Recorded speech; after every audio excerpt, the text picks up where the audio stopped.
Amigas e amigos, o Covid-19 vem atormentando a vida de todos nós, dia após dia. Vamos partir de uma premissa: a pandemia cessa com a chegada da vacina e a consequente imunização da população. Embora os estudos clínicos já estão em andamento, não há uma perspectiva real e palpável de quando as vacinas estarão efetivamente à disposição da população. Isto posto, nós temos que buscar soluções para que as nossas vidas possam voltar minimamente à normalidade. E um tema extremamente urgente a ser resolvido é o que fazer no que concerne ao retorno às aulas, principalmente relacionado às crianças, envolvendo a educação infantil, ao ensino fundamental e ao ensino médio. As famílias estão perguntando se devem ou não devem deixar as crianças voltarem às aulas. As famílias perguntam se é possível realizar esta volta com a máxima segurança para as crianças. Se é possível, como realizar e quais serão as táticas e as estratégias e as atitudes a serem praticadas? Elas perguntam quais são os riscos. Muita coisa para ser resolvido. Agora eu acrescento algumas observações de ordem técnica. Em qualquer idade, minha gente, podem surgir casos de contaminação pelo coronavírus. Verdade é que pouco se conhece sobre a doença e, aparentemente, alguns estudos estrangeiros já estão demonstrando que crianças são menos afetadas pelo coronavírus, pelo Covid-19, quando comparadas com os números em adultos.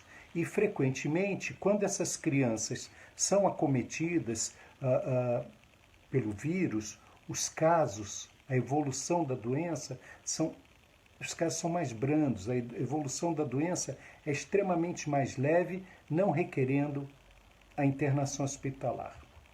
Mas tudo isso ainda são conhecimentos que estão sendo vistos, mas ainda não podem ser afirmados. Há que ter um número muito grande para se chegar a essas conclusões. O fato é que um estudo realizado nos Estados Unidos, com o número pequeno de pacientes infantis, apresenta que dentre as crianças que foram contaminadas pelo coronavírus, 70% delas foram contaminadas e acharam também outras doenças crônicas que essas crianças já tinham.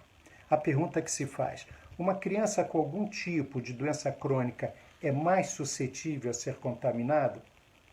O tempo vai te dar essa resposta. A ciência ainda não possui dados para responder essa pergunta. Nesse caso, se nós temos uma criança na nossa casa que tem algum tipo de doença crônica, nós temos que ter, claro, um cuidado redobrado. Os dados estatísticos que até agora nós temos pelos especialistas estimam que crianças e adolescentes até os 19 anos, possuem cerca da metade da probabilidade de pegar o vírus, quando já comparados com pessoas acima de 20 anos. Okay? Até os 19 anos parece, os números estão mostrando que a probabilidade de se contaminar por vírus cai muito. Esta conclusão ela está sendo baseada num estudo que está sendo feito em Londres. Depois de analisar esses dados epidemiológicos em vários países também, os pesquisadores indicaram que as crianças, enfim, outros países, além de Londres, indicaram que as crianças podem ser muito menos propícias à infecção do coronavírus. E coincidindo com outros estudos de outros países, são contaminações extremamente menos agressivas, muito menos graves, comparadas com adulto. Da mesma forma, isso aconteceu nos Estados Unidos, num centro de controle de prevenção de doenças, que indicam que, novamente, a contaminação de crianças, em primeiro lugar, é muitíssimo menor quantitativamente, do que a contaminação em adultos, que é gigantesca. A gente vê isso todo dia no noticiário. E, novamente, mostrando que as crianças acometidas, de forma geral, têm sinais e sintomas extremamente mais leves. Bom, agora vamos voltar ao Brasil. É preciso, minha gente. Por que eu falei tudo isso?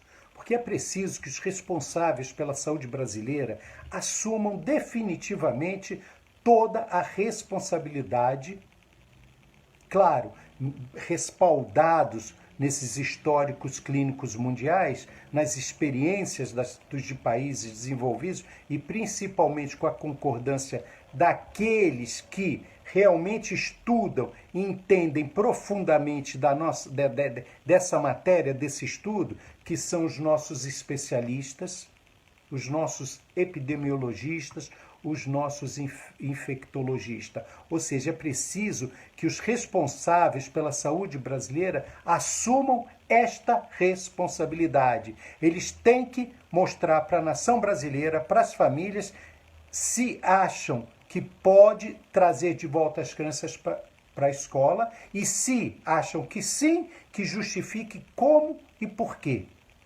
Se acham que não, que justifiquem o porquê. Não dá mais para ficar, como quem diz, sem saber o que fazer. Se não são eles que vão definir, quem será? No Brasil, graças a Deus, nós temos os melhores infectologistas. Basta que os políticos que estão aí no poder fiquem quietos e ouçam as palavras dos nossos cientistas, dos nossos médicos. O fato é que os dados mundiais, os protocolos internacionais para o retorno às salas de aulas, repito, com segurança, já estão disponíveis em vários países do primeiro mundo. Portanto, é preciso que as famílias tenham uma resposta real, imediata, sem qualquer tipo de sofisma ou politização dessa gravíssima questão. Que os nossos gestores saiam dos seus saltos altos, vão buscar junto aos nossos especialistas todas as informações que existem no primeiríssimo mundo e que possam trazer para o Brasil no menor espaço de tempo e aplicá-las para que nós, as nossas famílias, os nossos filhos, enfim, possam, pelo menos nesse aspecto, viver um pouquinho mais sossegados. É isso aí. Obrigado.